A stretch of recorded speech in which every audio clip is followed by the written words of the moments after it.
Jorge, sua esposa, muito obrigado por estar aqui nesta noite me ajudando essa igreja, abençoando. A palavra do Senhor está 14:15, a parábola da grande ceia. Você pode dizer amém? E ouvindo isso, uns dos que estavam com ele à mesa, disse-lhes: bem-aventurado o que comer pão no reino de Deus. Porém ele diz: um certo homem fez uma grande ceia e convidou a muitos. Você pode repetir: uma grande ceia. Pode ser melhor, uma grande ceia. E convidou a muitos. E a hora da ceia, mandou o seu servo dizer aos convidados: vinde, que já está tudo preparado. Eu quero que você repita: está tudo preparado. Aleluia. E a todos a uma começaram a excusar-se. E disse-lhe o primeiro: olha o que foi que disse o primeiro convidado: comprei um campo e preciso ir vê-lo. Rogo-te que me hajas por excusado, ou seja, me libere. E outro diz: comprei 5 juntas de boi e vou experimentá-los. Rogo-te que me hajas por excusado. E o outro disse: casei e portanto não posso ir. E voltando aquele servo, anunciou estas coisas ao seu senhor. Então o pai de família, indignado, disse ao seu servo: sai depressa pelas ruas. Aleluia. Eu quero que você repita: sai depressa pelas ruas e bairros da cidade, e traze aqui os pobres, os aleijados, e os que mancam e os cegos. E disse o servo: Senhor, feito está como mandaste, e ainda há lugar. Aleluia. Eu quero que você repita: ainda há lugar. Oh, aleluia, aleluia, aleluia. Ele está aqui. Aleluia, aleluia, aleluia, aleluia. Aleluia, aleluia. Aleluia, aleluia. E disse o Senhor ao servo: sai pelos caminhos e atalhos. Oh, aleluia.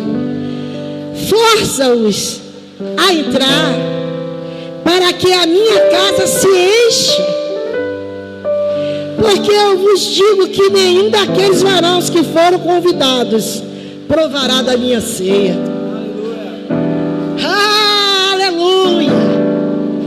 Tantos que foram convidados e infelizmente estão preocupados com a sua própria vida, estão encurvados, olhando para a terra e esquecendo do convite do rei. Você pode sentar, querido.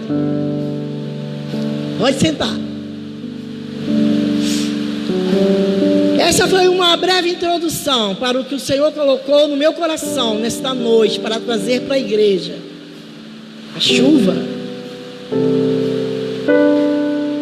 Esta parábola da grande ceia, como vocês conhecem, como vocês ouviram, leram, existia um grande chefe de família que fez uma festa e chamou os convidados, e um por um começaram a se recusar para cuidar das coisas da terra. E aí o Senhor mandou ir e convidar, ir nos bairros, ir nas cercanias, ir nas aldeias, ir nas ruas, ir nas casas, e buscar aqueles que aceitassem esse convite. e buscar aqueles que aceitassem esse convite. E quando ele foi e foi buscar as pessoas, ele encheu a casa e ainda tinha lugar. Porque será como a areia da praia. Será muitos, queridos, que irão cear naquele grande dia com o Senhor. Você pode dizer amém? Esta parábola, ela está diretamente ligada a Israel. Nós sabemos que os primeiros convidados foi Israel, o Senhor da grande ceia. Ele veio para Israel. Janzinho, vira aqui para mim um pouquinho. Pode baixar só um pouquinho. Esse primeiro convite, ele foi feito. Eu quero que vire para cá o ventilador para mim.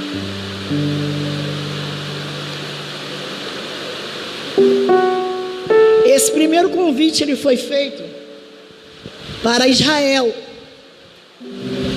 Nós sabemos que a salvação era para os judeus. Foi o povo escolhido. O povo que Deus olhou para a terra e escolheu. Deus escolheu um povo para que cumprisse o seu propósito na face da terra. Deus escolheu um povo.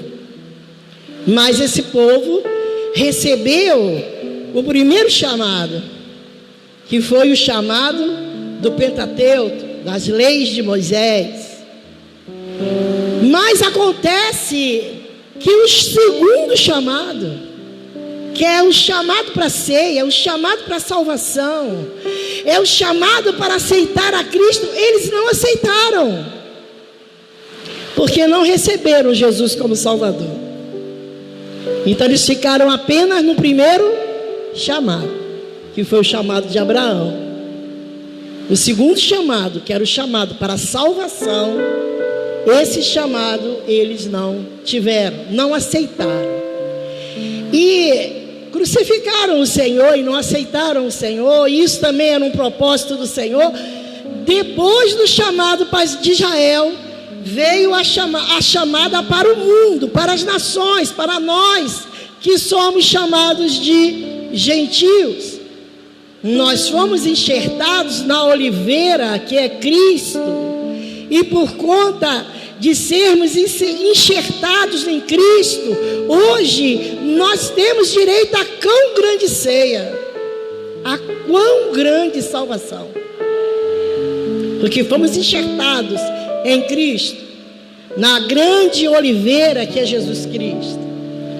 Mas eu estava vendo algumas pesquisas essa semana, e o interessante é que eu vi uma entrevista com um judeu, um repórter americano, entrevistando um judeu, e nós ficamos sabendo que eles não recitam mais Isaías 53, que diz que ele veio para os seus e os seus o rejeitaram. Isaías é um dos profetas muito reconhecido dentro da Torá. Para quem não sabe, a Torá é o livro, é a Bíblia dos judeus, porque eles só aceitam como palavra o Antigo Testamento. O Novo Testamento começa com Jesus, eles já não recebem mais. Todos sabem que eles rejeitaram o Senhor, não entenderam a proposta da salvação. E os judeus hoje, se você for a uma sinagoga judaica, você vai ver que os judeus hoje, eles não recitam mais Isaías. Eles cortaram. Porque eles ficam lá na sinagoga recitando os salmos, recitando o livro dos profetas. Eles ficam ali recitando a Torá. Mas eles não recitam mais Isaías. Porque Isaías fala da crucificação. Isaías fala daquele que viria, então eles não falam mais.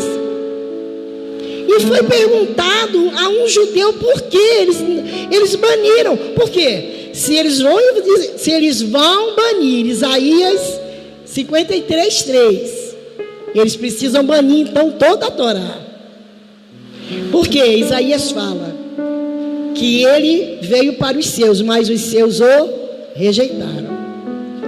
E essa pessoa de Isaías, que Isaías descreve, ela aponta para Jesus. É o próprio Senhor Jesus. Por isso, eles disfarçaram, os judeus ortodoxos, eles disfarçaram e tiraram esse pedaço de Isaías que fala da característica de Jesus, que fala do madeiro, que fala que ele era como uma raiz de terra seca. Eles não recitam mais. E quando foi perguntado ao judeu, o judeu realmente, eu não sei por que eles não recitam mais, mas eu sei por que eles não recitam mais. Porque esse versículo acusa, esse versículo diz para eles que aquele a quem eles crucificaram era o Messias. Então, por conta dessa rejeição dos judeus, nós fomos enxertados e hoje nós somos um povo eleito, temos direito à salvação. Temos direito. Então, primeiro foi para Israel, segundo foi para nós, os gentios. E quando chegou a chamada de Deus para os gentios, vem essa parábola da grande ceia, fala justamente isso, que ele chamou. Qual foi o primeiro chamado? Vá chamar as pessoas. O primeiro convite, eles rejeitaram. Então o segundo convite, esse convite já é para nós. Vá buscar nas ruas, nos bairros, nas cidades e convide para a grande ceia. Essa grande ceia nada mais é do que o arrebatamento da igreja. Essa grande ceia nada mais é do que nos encontrar com Jesus nas nuvens. E eu digo para você que Ele virá e que Ele está vindo e que as bodas vão acontecer. Todos os sinais apontam para isso, todos os sinais proféticos apontam para a volta de Jesus. O mundo, os acontecimentos do mundo estão dizendo: Jesus está voltando. E aí nós vemos ali esta chamada de vai buscar, fala do evangelismo que eu e você temos que fazer. Essa chamada foi aquela que nós recebemos na primeira vez, lembra? Quando você aceitou Jesus, você aceitou essa chamada. Alguém foi nos Campos e Valados, alguém foi no bairro, alguém foi lá naquele baile funk onde você estava, alguém foi lá na igreja onde você estava enganada, alguém foi lá na sua casa, na sua família, na sua escola, na faculdade, no seu trabalho e disse: vem, porque tem uma ceia e ainda há lugar. E nós aceitamos esse convite. Agora existe um primeiro convite que também está associado a: vinde a mim, todos vós que estáis cansados e sobrecarregados, porque eu vos aliviarei. Esta palavra de Jesus, vinde a mim, todos que estáis cansados, ela está falando também desses que estavam nos bairros, nas cidades. Fala de mim, de você, que um dia estávamos presos no delito, no pecado, com os olhos vendados. E esse segundo convite fala também desse aceitar que um dia nós tivemos. Você veja, querido, que a rejeição do primeiro chamado lá do povo de Israel foi tão grande, que quando ele curou o cego de nascença, que eu preguei aqui no domingo, quando ele curou o cego de nascença, eles ficaram inquirindo, querendo saber, querendo pegar Jesus, querendo pegar ele em alguma falha. E eles se revoltavam. Sabe por que eles tinham raiva? Porque os milagres que o Senhor fazia estava dizendo: eu sou o Filho de Deus. Eles tentaram matar Lázaro, porque depois da morte de Lázaro, muitos foram procurar matá-lo, porque Lázaro era a prova viva de que ele era filho de Deus. O diabo tem raiva de você, querido, tem raiva da igreja, porque você é a prova viva de que Jesus é o Filho de Deus. Porque ninguém poderia transformar um homem como você era. Ninguém podia transformar a mulher que você era, a mulher que eu era. Ninguém podia fazer o que ele fez na minha vida. Ninguém ninguém podia fazer o que ele fez na sua vida. Então eu e você somos odiados pelo inferno, porque nós somos prova que ele vive e que ele é filho de Deus. Quem pode ressuscitar mortos? E como Jesus dizia, quem pode curar os cegos? Se você não crê em mim, crê pelo menos nas obras. E é o que nós dizemos para o mundo. Se você não crê que Jesus me salvou, creia então no que você está vendo. Creia no que você está vendo, nos sinais que ele operou na minha vida. Mas quando eles estavam inquirindo aquele cego, perguntando direto, perguntando toda hora, quem é ele, onde está ele, como foi que ele fez, você era cego mesmo, não era? Foi lá na casa da mãe, perguntou à mãe, e iam perguntando por inveja. Teve uma hora que ele falou assim, por que você está perguntando tanto? Porque você quer ser um discípulo dele? É a mesma coisa quando alguém fica inquirindo muito a vida do pastor, para os discípulos da igreja. Você está lá perto dele, quem é esse? Você está lá perto dela, quem é ela? Ela é isso mesmo? Ele é isso mesmo? Porque nós não cremos. Você está fazendo o que lá? Assim eles faziam com Jesus. É isso mesmo? Ele te curou mesmo? Não foi mutreta não? Você era cego de nascença mesmo? E ele foi perguntando até aquela palavra maravilhosa. Quem é ele eu não sei. Se é pecador ou não eu não sei. Eu só sei que eu não enxergava e agora eu vejo. É a mesma fala das nossas vidas. Eu não sei o que aconteceu, não me interessa. Não me interessa estar envolvido em coisas em relação ao evangelho, em coisas que aquele pastor fez, ou que o outro pastor fez, ou aquele membro da igreja fez. Não me interessa. Se membro diz que é crente e lá fora ele não tem testemunho, não me interessa, porque eu não sou discípulo dele, porque eu só sei que eu não enxergava e hoje eu estou vendo. E por isso eu estou na igreja. Não estou na igreja por causa de nada nem de ninguém. Foi isso que ele quis dizer.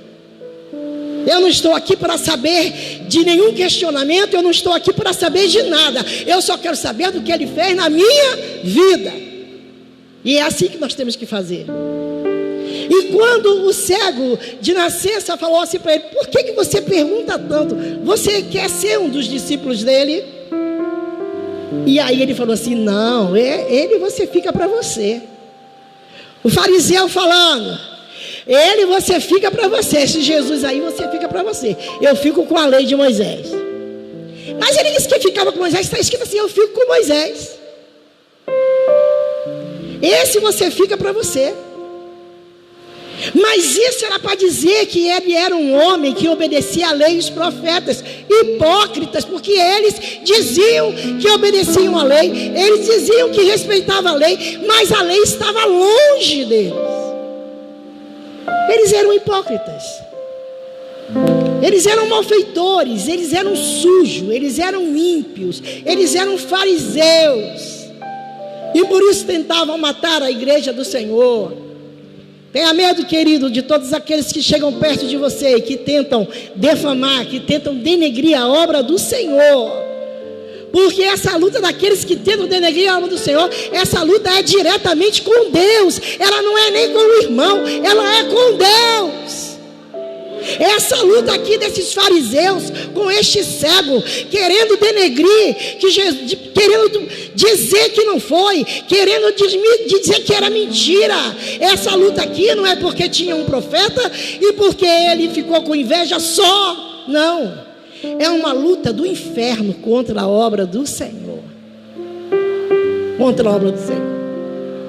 E eles, por conta deles terem rejeitado, nós alcançamos a salvação e nós encontramos o vinde a mim, todos aqueles que estão cansados e oprimidos, porque eu vos aliviarei, vós que estão cansados. E nós ouvimos um dia esse chamado, glória a Deus, aleluia, porque um dia nós ouvimos esse chamado, aleluia, porque um dia ouvimos essa voz, aleluia, porque um dia ouvimos esse convite. E você que está aqui nessa noite, Deus está te chamando para uma grande ceia, está tudo preparado e ainda há lugar, está tudo preparado e ainda há lugar. Só que o primeiro chamado para nós que somos servos do Senhor é esse chamado do vinde a mim. E o segundo chamado? O segundo chamado é: vem como está. Porque aquele que prostitui, ele vem prostituindo. Mas no segundo chamado, o segundo chamado, querido, olha, o primeiro chamado é de aliviar a sua dor. O primeiro chamado é: vinde a mim todos que estás cansados, eu aliviarei. Agora o segundo chamado não. O segundo chamado é para ter intimidade com ele. Aquele que pecava não peca, aquele que prostituía não prostitui mais, aquele que falava palavrão não fala mais, aquele que era caloteiro não é mais, a mulher que era prostituta não é mais. Este é o segundo chamado. E ser chamado para aliviar a sua dor, ser chamado para resolver os seus problemas, para te dar saúde, esse primeiro chamado muitos aceitam. Muitos são chamados, mas poucos são os escolhidos. A Bíblia diz isso.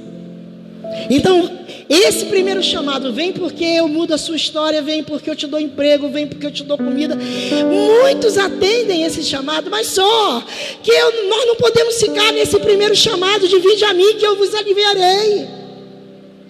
Existe um segundo chamado, que esse chamado é para os salvos, é para aqueles que irão estar nessa bodas aqui.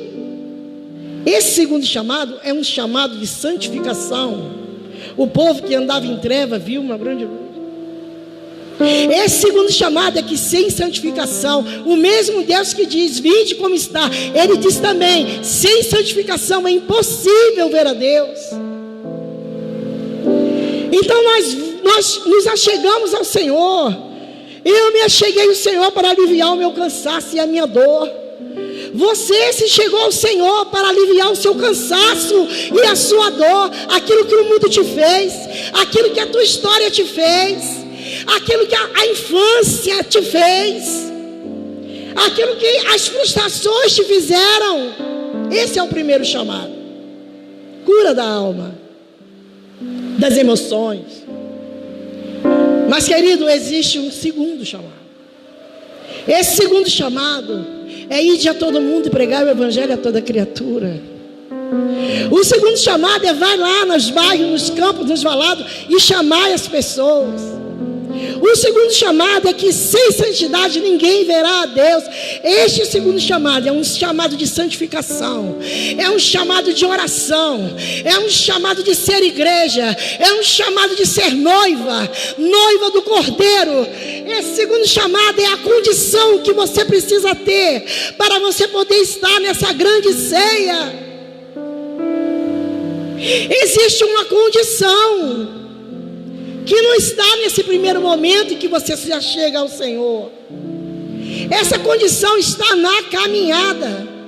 Essa condição está no seu dia a dia com Deus. Porque você vem, você está cansado, você está aflito, você está sobrecarregado. Mas agora chegou a hora da intimidade da noiva com o noivo. Agora chegou a hora de eu caminhar em santidade. Agora chegou a hora de eu dizer que eu sou dele e ele é meu. Agora chegou a hora de eu viver através da sua palavra.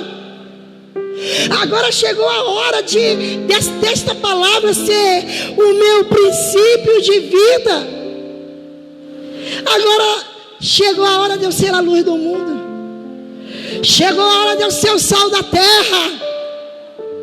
Chegou a hora de eu fazer a diferença, de eu dizer para que eu fui chamado. Por que que ele me encontrou? Para que ele me encontrou? É para você dizer que você entende para que ele te chamou, que você não vai ficar apenas naquele alívio que ele te deu. Ah, ele me deu um alívio. Ah, eu estava doente, agora eu estou melhor. Ah, eu não dormia, eu tomava remédio para dormir, e eu vivia assim, e eu vivia assado. E aí você fica nesse primeiro: vinde a mim, que eu vos aliviarei. E você descansa nesse alívio. E você descansa nesse alívio. Está bom, eu me arrumo depois do culto, eu vou na igreja no domingo. Está bom. Para aquele que me deu alívio, para aquele que me chamou, está bom. Mas há um projeto no céu. Deus se move por propósitos. Deus te chamou porque Ele tinha um propósito para a tua vida. Ele tinha um lugar para você no reino. Ele tinha uma cadeira para você no reino. Ele tinha uma função para você no reino. E a primeira função que Ele tem para você no reino é de você ser santo. Seja santo, porque eu sou santo. E sem santidade ninguém verá a Deus.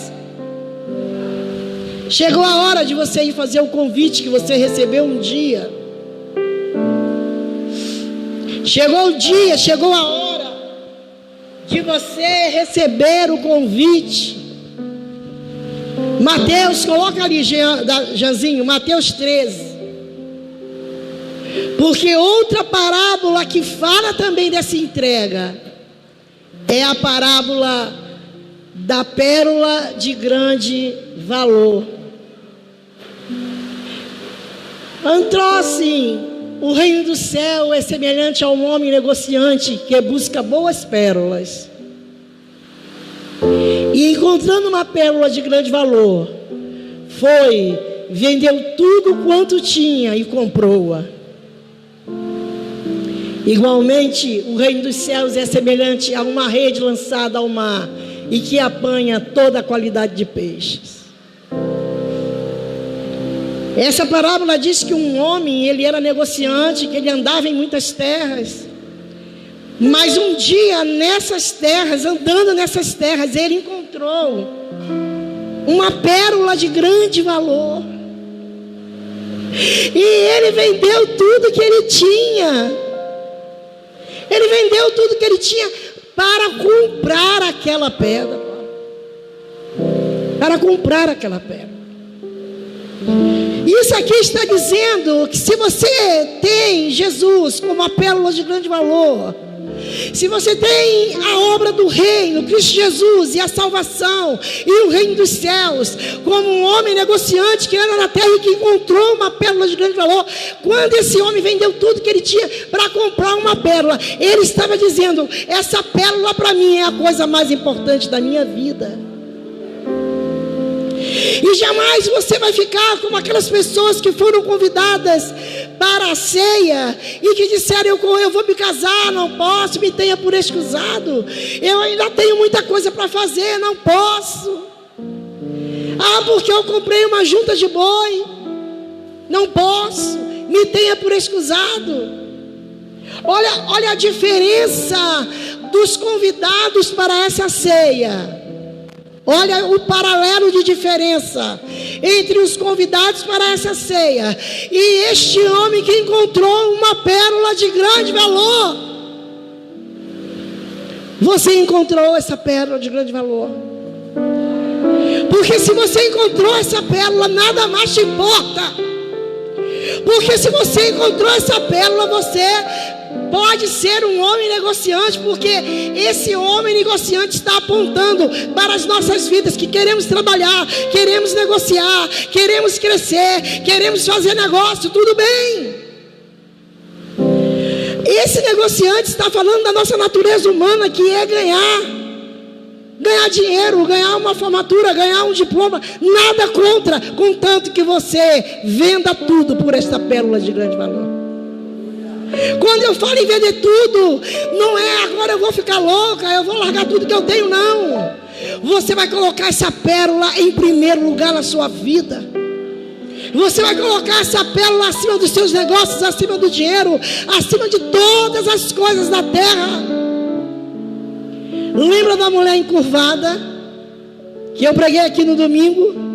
Havia uma mulher encurvada e aquela deficiência só fazia com que ela olhasse para a terra, só fazia com que ela olhasse para a sepultura. Mas quando ela veio para a frente atendendo o chamado de Jesus, Ela recebeu a cura daquela deficiência. E ela começou a olhar para frente. E a primeira pessoa que ela viu foi Jesus. Porque se ela andava olhando para baixo, quando ela recebeu a cura, qual foi a primeira pessoa que ela viu? Foi aquele que estava diante dela. Então nós temos que estar atento para o nosso foco, para o nosso alvo, porque se nós nos distrairmos com as coisas dessa terra, se nós nos distrairmos, nós não venderemos tudo para comprar essa pérola de grande valor. Este homem era negociante, porque nós podíamos dizer assim, não, esse homem não era negociante, esse homem era um profeta. Ele era um filósofo, ele não estava envolvido com as coisas da terra. Ele achou a pérola e vendeu tudo, porque ele realmente não era um negociante, não. Ele era um homem de negócios. Ele fazia negócios, ele ia pelas terras procurando algo bom para comprar, algo bom para negociar. Ele era um empresário. Mas quando ele encontrou a pérola de grande valor, ele vendeu tudo que ele tinha. E eu quero te dizer, querido, que existe um relógio de Deus lá em Israel. Existe um relógio que diz: Ele vem, Ele vem, Ele vem. E não adianta, a Bíblia diz que aquele que quer o Senhor só para esta terra é o mais miserável dos homens. E ainda há lugar nesta ceia. E este lugar é para você, é para a sua casa, é para aquele filho que desviou. Este lugar que ainda tem na mesa é para o seu marido, é para aqueles que você ama. Mas é preciso que você se desperte. É preciso que o Maranata comece a tocar no seu coração, e que você possa dizer: Maranata, ora vem Senhor Jesus. Que você possa dizer: eu encontrei a pérola de grande valor, e não me interessa mais nada nessa terra. Eu vou viver, eu vou comer, eu vou me alegrar, mas a minha pérola é Cristo Jesus. A minha pérola é Ele o amado de minha alma. É Ele que tem, é tudo que existe para mim. E os sinais estão se cumprindo. E a Bíblia fala da virgem louca e da virgem sábia, e não está fazendo um paralelo entre mundo e igreja, não.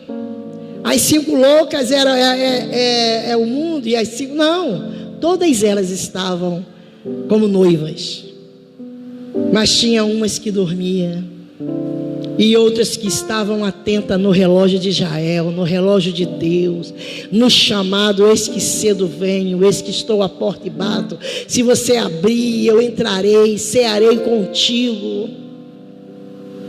Não se tenha por exclusado. Não faça como aqueles que disseram que iam, que compraram, que venderam, mas faça como aquele comerciante, que ainda sendo comerciante, porque a palavra, o homem comerciante, ele está ligado às coisas da terra.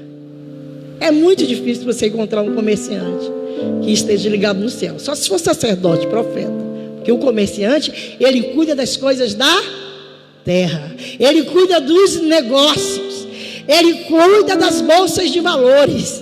O negociante, ele cuida daquilo que está dando dinheiro e daquilo que não dá. O comerciante, quando você oferece alguma coisa para ele, a visão dele é diferente da sua. O comerciante, quando você apresenta um produto para ele, na mesma hora ele vê se aquilo vai dar lucro ou não vai. Na mesma hora ele fez a conta. E quanto você está vendendo? Por quanto você vende? Tá, deixa eu ver por quanto eu vou vender. Mas para eu vender, eu vou ter que anunciar. Para eu vender, eu vou ter que fazer isso e isso. E ele imediatamente mostra um negócio para um profeta, um negócio de dinheiro para um profeta, para você ver se ele vai ter a mesma visão do negociante. Claro que não vai ter. Claro que não vai ter. O negociante, ele vai imediatamente pensar no lucro, porque ele vive do lucro, porque a função dele é lucrar. Então, mas a diferença desse negociante é porque aconteceu algo na vida dele. Aconteceu algo na vida dele que ele identificou que era maior do que o dinheiro. Aconteceu alguma coisa na vida dele que ele identificou que era maior do que o ouro, do que a prata. Aconteceu algo na vida dele. Aconteceu, porque quando se nessa parábola estivesse falando de alguém, monge, filósofo, que só pensa nas coisas do céu, ou poético, não. Esse homem era um negociante. Ele vivia de terra em terra buscando negócios para fazer. Mas um dia ele encontrou a pérola de grande valor. Aquela pérola, ele olhou e disse: olha, nada mais é importante para mim como essa pérola. Eu vendo tudo que eu tenho por causa dessa pérola. Por causa dessa pérola eu deixo o pecado. Por causa dessa pérola eu deixo a iniquidade. Por causa dessa pérola eu recebo afronta no meu peito, eu recebo o dedo na cara. Por causa dessa pérola, por causa dessa pérola eu nego a mim todas as manhãs quando eu acordo. Se é pérola, e se você identificou como uma pérola de grande valor, nada nesse mundo será maior do que essa pérola. Você guarda uma bijuteria, você coloca, você esquece em qualquer lugar, um anelzinho do camelô. Mas quando você tem uma joia, e você identifica que é uma joia, você não guarda em qualquer lugar. Você não diz para as pessoas onde está guardado. Você diz: não, isso aqui é ouro, isso aqui vale muito. Tem diamante, isso aqui é uma joia de grande valor. E a salvação, querido, ela é de graça, mas ela tem valor. Ela tem valor. Sabe aquele garotinho que pega um cofre desse tamanho, cheio de moeda, e você pergunta a ele se ele quer trocar por uma nota? É uma só, mas vale mais do que todas aquelas pequenas que estão ali dentro. Ele não tem noção de valor. A criança não tem noção de valor. E se você pegar uma nota, dizer assim: olha, fica com essa nota maior do que todas as moedas que ele tem no cofre, ele vai dizer: não, aqui tem mais. Qualquer criança, eu já fiz isso brincando com criança. Ó, quer trocar esse cofre cheio por essa nota? Não, aqui tem muito. Assim é o Nécio. Ele não sabe o que é valor. Ele não sabe o que é valor. Quando você troca no câmbio o cruzeiro pelo dólar, você vê isso. Você vê, você chega lá com um cruzeiro seu, lá você tem até pena, porque daqui a pouco diminui tudo. Mas aquela nota, mas aquele dólar que você recebe, ele tem valor igual ou maior do que aquele que você trocou.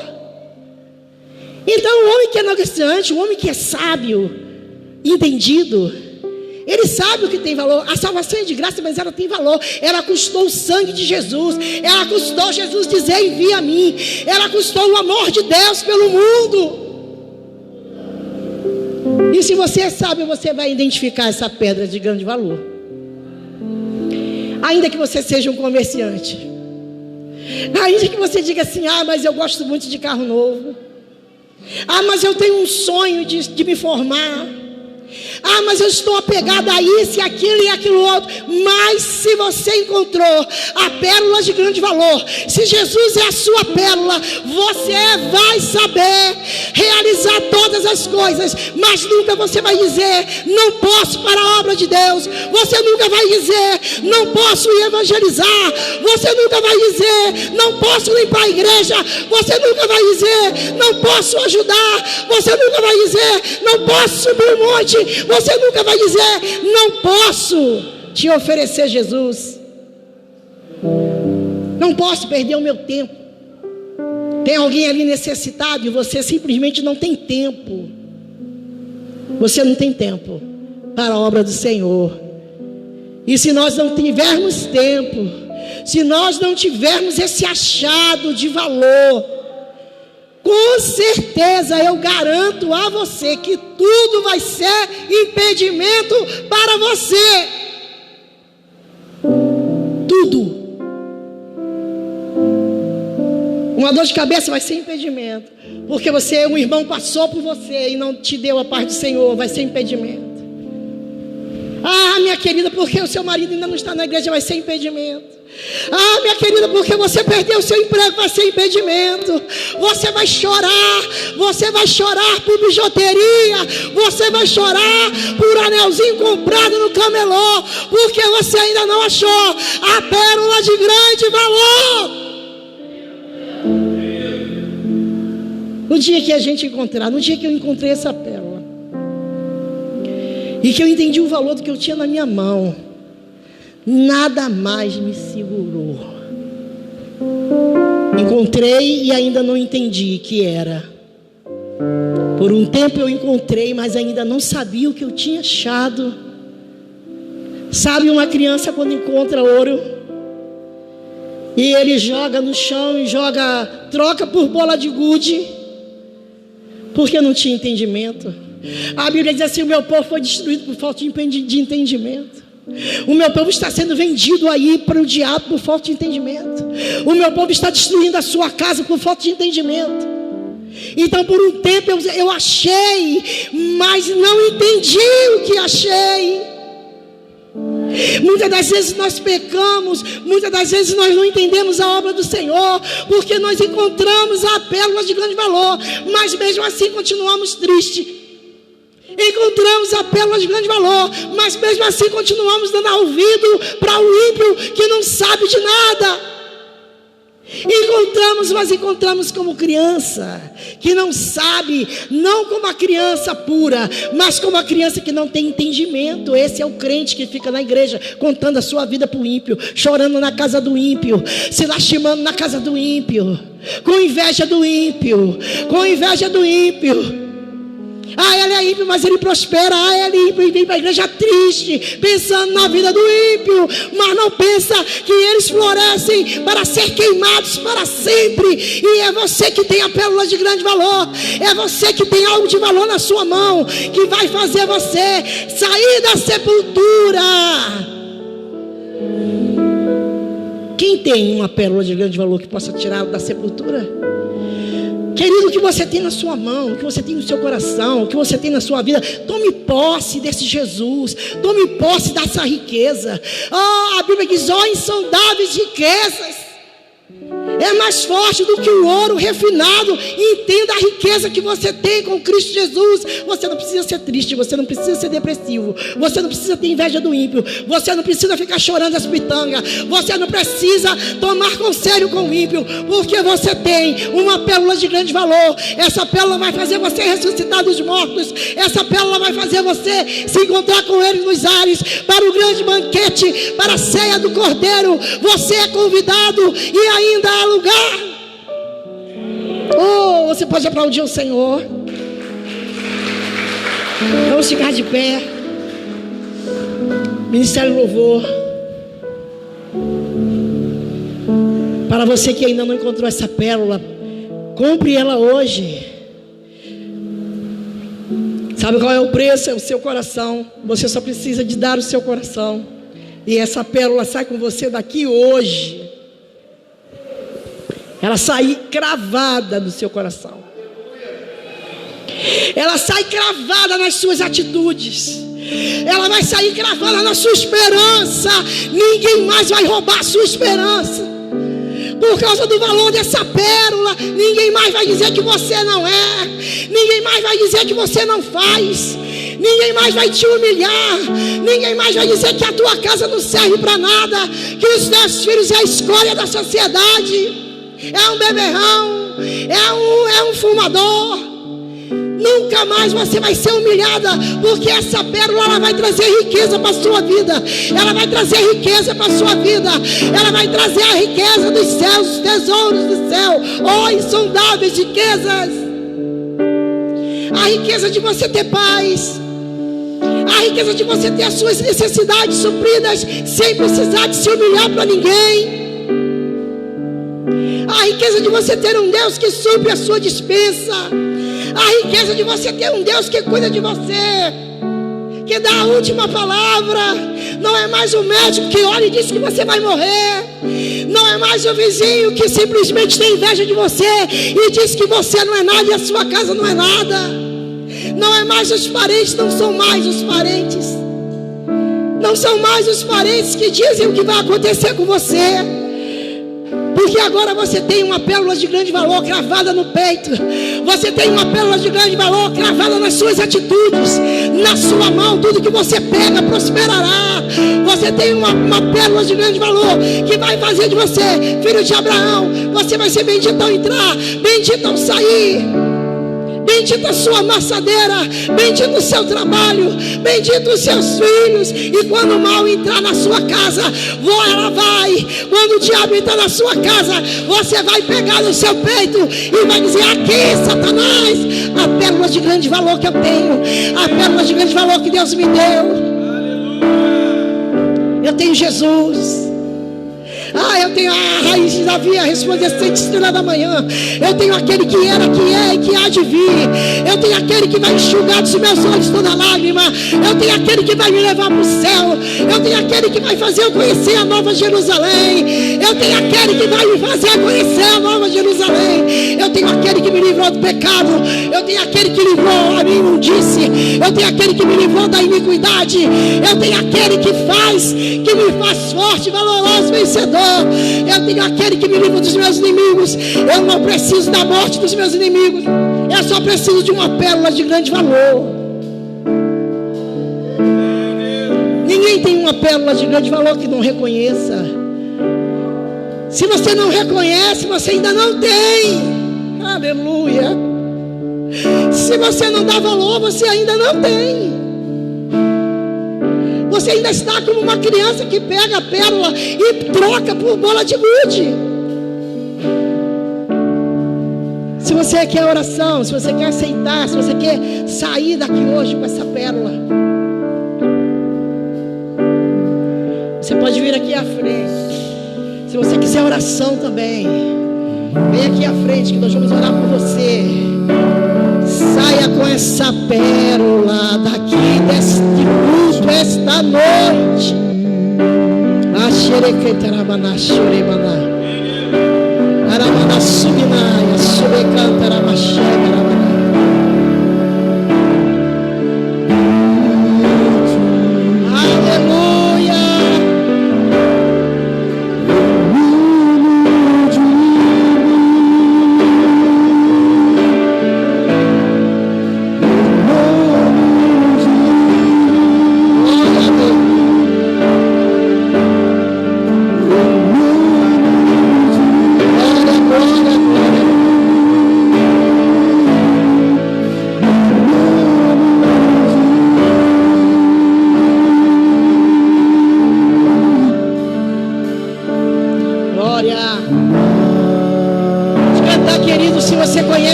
Oramos pelos que estão aqui à frente. Oramos para que os lares e as famílias, Senhor, seja abençoada nesta hora. Eu libero uma unção profética para a família, Senhor. Os teus servos, quando sair desse lugar, que eles entrem na sua casa, e que ao entrar na sua casa, o poder desta pérola de grande valor, possa desfazer as obras do diabo, as obras do inferno, e que aquele lar seja bendito no nome de Jesus. Como é o nome dele? Mateus? Podia dar um abraço nele aqui. Você quer aceitar Jesus? Aleluia. Você pode aplaudir o Senhor. Uma vida para o Senhor aqui nesta noite. Mateus, eu quero que você diga assim: eu te aceito, Senhor, como meu Salvador. Escreve no meu livro meu nome, no livro da vida. Guarda minha vida.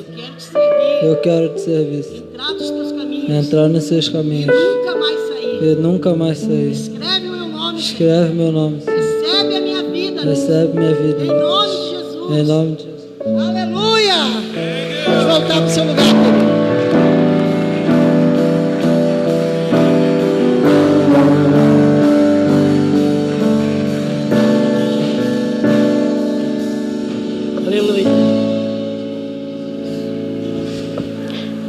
Você está agora com liberdade para dizimar, para ofertar na casa do Senhor.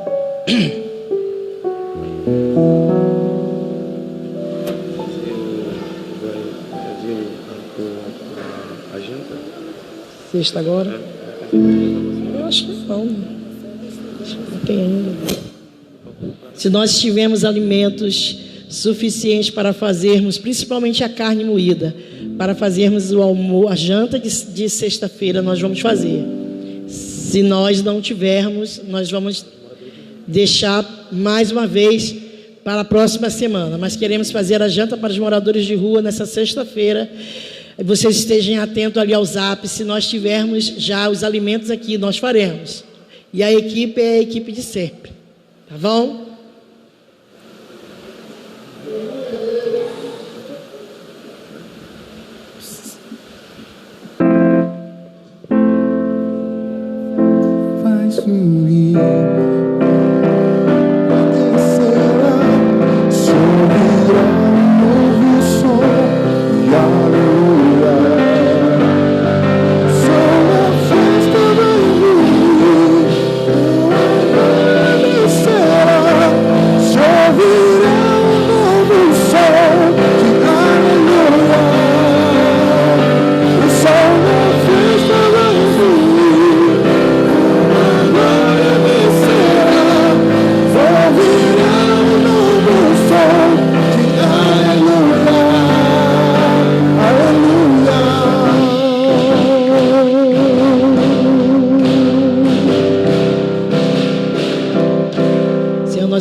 Pelos dízimos e as ofertas da tua casa, do teu povo.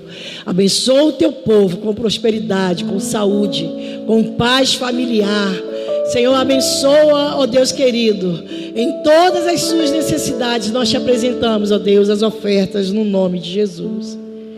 Querido, quinta-feira, culto de casais. Eu estou pedindo, convocando toda a igreja para estar aqui na quinta-feira. Ainda que você não esteja ainda com o seu marido, mas venha para prestigiar o culto. A palavra do culto é uma palavra para todos. Não é uma palavra só para casais. É uma palavra que vai abençoar os lares. É uma palavra que vai abençoar as famílias. E eu conto com vocês aqui às 20 horas de quinta-feira. Amém? Posso contar com a igreja? Amanhã, né? Quinta-feira, amanhã. Amém, gente? Conto com vocês. Vamos estender as mãos pela bênção apostólica. O amor de Deus, nosso Pai, as doces consolações do Espírito, esteja com todos.